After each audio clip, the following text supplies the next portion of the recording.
A local family and their blind cat helping spread awareness for the blind. This is such a cute story. They're taking their mission to space, which we'll get to in a moment. Joining us this morning to explain is Mick Szydlowski and his cat friends Oskar and Klaus. Good morning. Good morning. Thank you for having us on. They're being so good. For now, yes, they are. How did you come to adopt both of these cats, but in particular Oskar? Sure. Yeah. Klaus has been in my life for 10 years now, over 10 years, and he came from a no-kill cat shelter in the Midwest called the Cat House. And in the summer of 2011, I responded to a Craigslist ad for a musical instrument, and I drove out with my wife to a little tiny farm in western Iowa. We lived in Omaha at that time, Nebraska. And I bought the musical instrument, and the farmer said, "We have a little farm kitty that was born blind, and why don't you take him with you?" And that was it. I fell in love with him immediately. He was only 8 weeks old at the time, so he was just a little fur ball. And we brought him home. He met Klaus, and the adventures began officially at that point. They are so sweet together, and then they're famous. They're internet famous. Internet famous. Awesome. Yeah. That's a big deal now for pets. Yeah, we used YouTube, Instagram, Facebook to kind of share the antics and adventures of these two guys. Of course, a lot of people are interested in life with a blind cat or a special needs cat. So he developed a fan base from around the world pretty quickly. And, I brought some things that people made.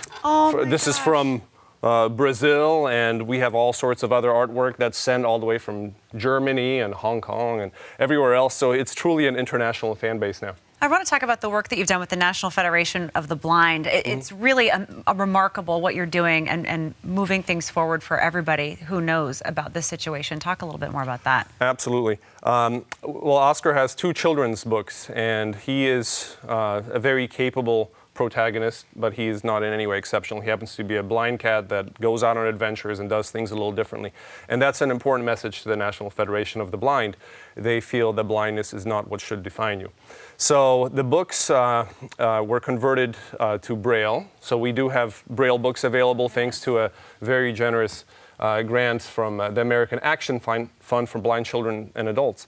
And Oskar officially became not only a card-carrying member of the National Federation of the Blind, he is the Braille Literacy Ambassador.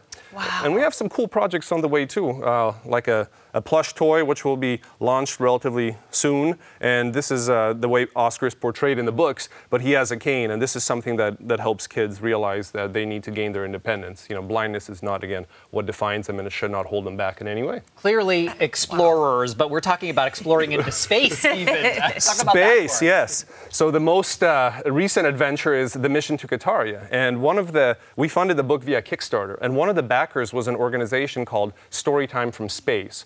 And this is an organization that consists of educators and former astronauts. And the goal is very simple. It's essentially to send books that deal with space to get kids interested in science all the way to the International Space Station. And this book is going to be flying to the International Space Station on August 1st via SpaceX rocket.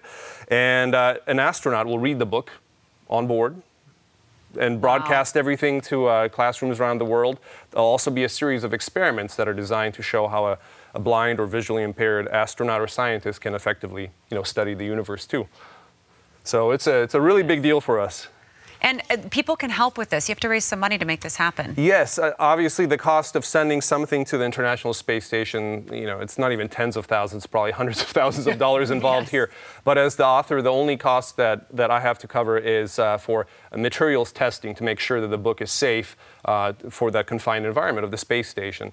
So we started selling these shirts here, and the website is Oskar Into Orbit. These are actually Braille shirts that you can read with your finger if you know how to read Braille. And this will help us raise the funds for the NASA lab testing. That's the last step in clearing the book for travel. But, we're committed to it at this point. It's fantastic. And we're going to be following your journey, and we'll be watching, and hopefully August when this all happens. We really appreciate you sharing the story. Absolutely. It's my pleasure. And it's Oskar Into Orbit. Yes. Oskar is with a K. So Oskar with a K, intoorbit.com. You can find a link on that website, or also on their Facebook page. There's a link to the fundraising. Mick, thank you so much. Oskar has been fantastic. Klaus has been fantastic. And Mick, you've been all right. Okay, I'll take that. Thank you for being here this morning. It's my pleasure. It's seriously my pleasure.